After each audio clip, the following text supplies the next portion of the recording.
Wall Street and the legacy media are finally telling you what we've been saying for years. Walt Disney World and Disneyland, badly mismanaged, are into a financial spiral of their own making. Today, Disney is now begging, pleading, please come back to our parks. And we'll show you exclusively here on this video just how bad the stats now are at the happiest, most magical places on Earth.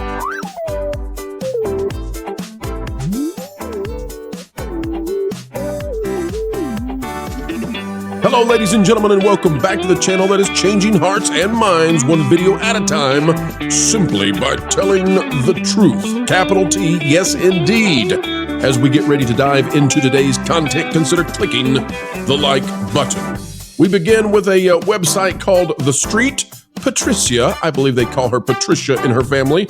Battle is the author here, and it's called Disney Suffers Unexpected Loss at its theme parks. Folks, was it unexpected if you've been watching this channel?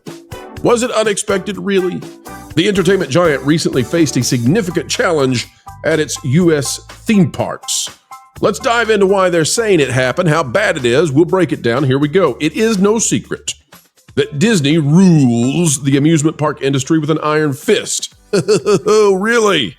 Epic Universe, thy name is Victor. Epic Universe, of course, folks, from Universal Studios will be launching real soon, and maybe sooner than you think. As Disney World and Disneyland are some of the most visited theme parks in the world.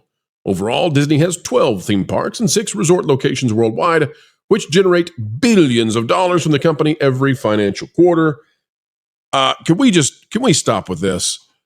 All the other theme parks, except for Walt Disney World, and then in a very distant second place, they're not all that profitable. We love them. We want them to do great, especially what was formerly called Euro Disney. And 10 times moreover, we hope that Tokyo Disney does great. But that's it, right? I mean, Disney World draws in the vast majority of all the money. It is the big kahuna. It is the crown jewel of the Disney portfolio, not just of theme parks. So these are not in the same categories. Disney World is a completely different beast. Then Disneyland is also profitable. And then, you're scraping pennies out of the couch down the line. Despite their popularity, Disney's theme parks in the U.S. recently faced some unexpected challenges. And the company is calling out the source of the problem. Oh, really?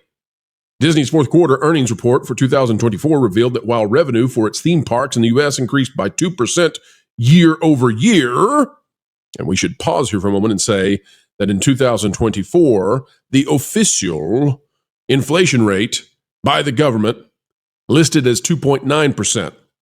Now, if you believe that inflation as listed by the government in an election year was actually 2.9%, I've got a bridge to sell you in the desert somewhere. But that's what the government says. And even by the government's own declarations then, Disney came in with an increase that is below the inflationary rate. What does that mean? That means that Disney lost almost a full 1% in terms of transactional power. And it really matters, especially if you're a Wall Street person. Operating income for these locations declined by 5%. Operating income is a company's profit after expenses. So what happened? Tell us, Disney, what went wrong? In the report, Disney notes that the decrease in operating income is due to higher costs such as inflation and fleet expansion of its Disney Cruise Line. It also claims that the theme parks faced lower volumes attributable to declines in attendance.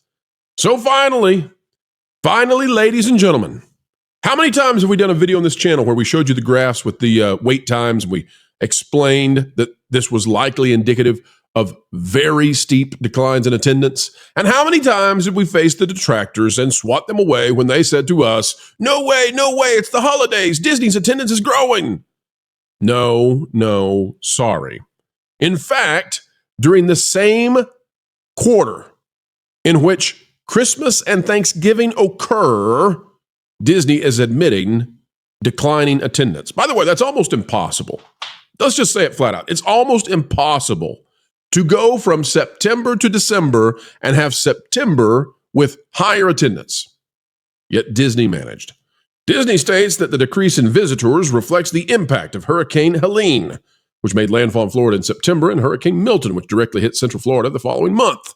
The hurricanes forced Disney World to shut down several operations, costing the company about $120 million. What they don't tell you is hurricanes in Florida, rather common. It happens. So they're prepared for these sorts of things. And when I say prepared, I don't mean in terms of safety. I mean in terms of finances. It's baked into the cake. It's part of the equation. What they don't want to tell you is we've made really bad decisions that our guests don't like. It turns out that changing our most popular attraction by far, Splash Mountain, into Tiana's Bayou Adventure, and by the way, they broke it when they did. It turns out that doing that and waging the culture war inside the turnstile gates did not go so great with our audience. Who'd have thunk it? Oh, wait, we did. Disney, of course, not coming out and saying, we've made extremely unpopular decisions. We have mismanaged badly. No. It was the hurricanes. The hurricanes that never, ever happened. Climate change, screams out Bob Iger. It's too dang hot in the summer and there's too much wind in the fall and winter. That's what's doing it. It is also important, and so good on the street for shining some light and a little pushback. Said it is also important to know that in October, Disney announced price increases for several Disneyland and Disney World tickets and passes. Disneyland increased ticket prices from $7 to $31, depending on the type of ticket, and Magic Key passes at the theme park increased from $100 to $125. At Disney World, annual passes spiked by $30 to $100, while tickets for busy days in November and December this year increased by $10 to $15. Prices for food and beverages at multiple dining locations at the theme park also increased. According to a survey from Lending Tree last year, 24% of consumers have gone into financial debt in order to fund a Disney trip. For consumers who are parents of young children, I'm sorry, I thought that was the key demographic for Disney World. That figure increased to 45%. Folks, let's think about this for a minute. Let's think about it. Nearly half, we're off by 5%, nearly half of families with kids, right? Kids. Like that is who's going to Disney. That is who typically would be going to Walt Disney World. I know they've been chasing the quote unquote Disney adults, right? They want to keep the ultra uber rich from going to the French Riviera and instead stopping by Epcot's France Pavilion, like that's going to work.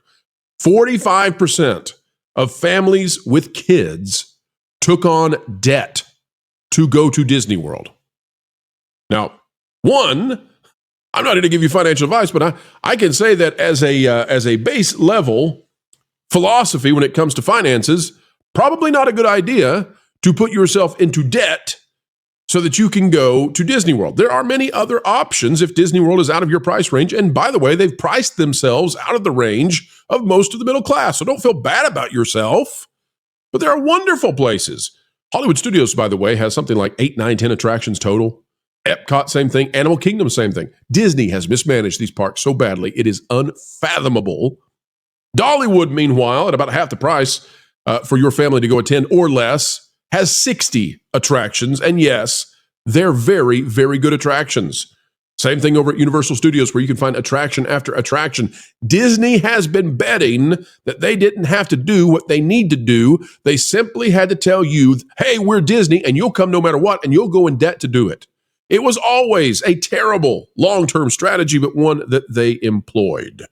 Consumers in the survey listed unexpected high costs as a major factor of their debt, with 65% claiming that Disney's in-park food and beverages cost significantly more than they budgeted for. All right, let's go to Disney's statement here. Disney's got a response to all of this. And by the way, folks, let me say too, that Disney's not done damaging the parks yet. So it's not as if they are fixing this. It's not as if they have turned the corner, right? Nobody wants to see them tearing out the last great work of Jim Henson, a beloved attraction, so they can replace it with some random animated short monsters thing that they're going to whip up at some Pixar-like company somewhere overseas. No one wants to see that. There's no reason to do that, but they're going to do it anyway. Nobody wants to see them fill in the rivers of America when they have tons of expansion land they could use to put any attraction they want. But no, they want to haunt your dreams by filling in beauty.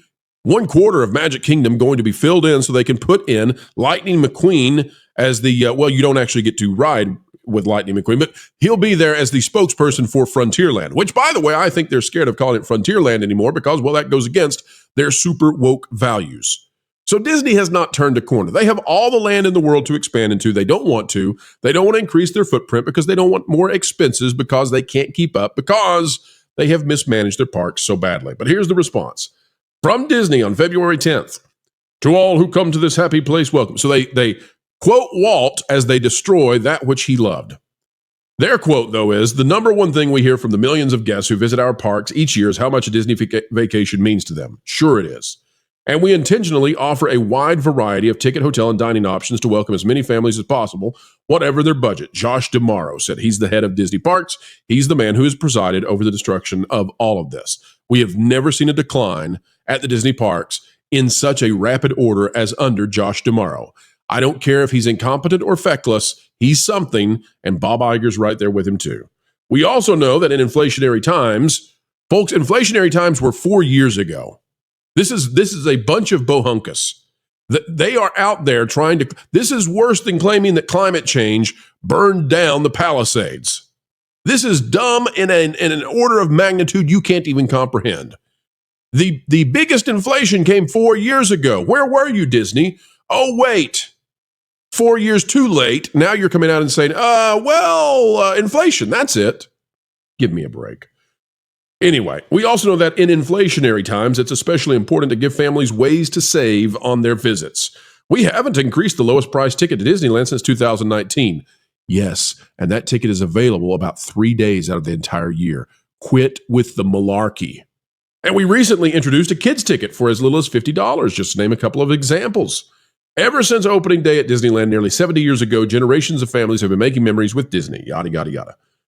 Going to a new person is Hugh Johnston, Chief Financial Officer, Hugh Johnston. We know our parks create lifelong memories for families, and we've worked hard to make a Disney vacation accessible to guests of all income levels. Okay, then why is it not working?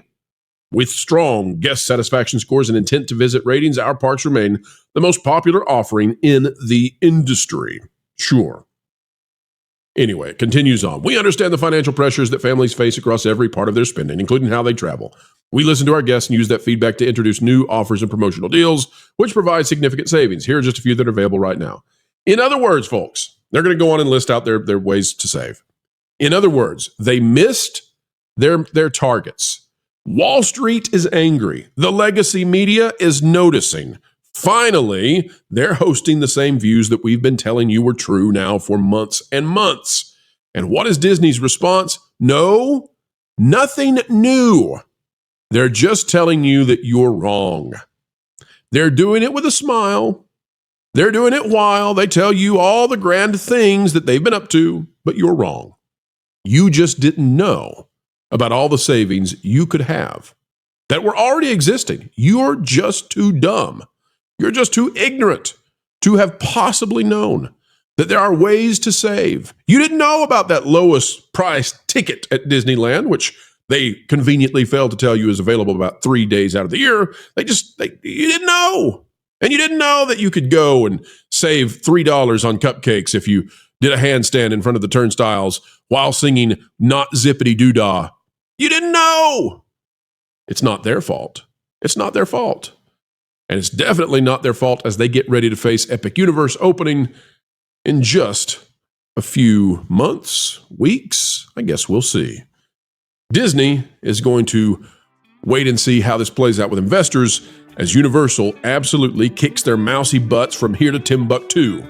Frankly, we can't wait for it because we've been telling you this company needs to get out of their own keisters and start giving you what you want when you spend all that money to go on a vacation with your family.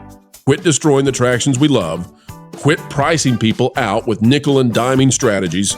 Quit with the punitive things that they do in terms of what they want to give the ultra wealthy. Instead, make them additive services. That would be a wonderful thing. And that might bring guests back to the Magic Kingdom. Folks, that is the video for the day. We hope you enjoyed it. Click the like button, share, subscribe. Also, drop a comment right on down below and click that notification bell. Until the next time, we have the joy and the pleasure of spending time with you. Keep learning, keep growing, and keep having fun. This Listen up, my brothers and sisters. You've been listening to fills and those with an agenda to destroy your brain cells for far too long. It's time to change your way of doing things. Hold up. TPP is the place to be. Covering the news so honestly. It's a team that's cool and tried and true. Ahead of the culture curve, they're trying to keep you. Jonas and Pro, they run the show. And they dragged in the bearded culture casino. You got Valiant and Lord and Force of Light. Wonderful people, yeah, they're alright. They got weird bringing in people like Floral, but made no mistake with Lorena Creole. Amelia and John, stuttering guitarist. Martin and Tawny and someone called CMS. Fat Steven makes a bunch of other graphics. Did I mention a partnership with Bending in the comics? Fat Sky is a guy and Doc Matt does the web stuff. There's probably some people I missed. I hope they're not telling you the news. That should be fun. With accurate info that's not been spun. You can figure it out as you will see. The TPP is the place to be. Yeah, Wilton. That was actually pretty good, or White. But I think you might have forgotten Vash. Well, he lost all his friends. But it was implied.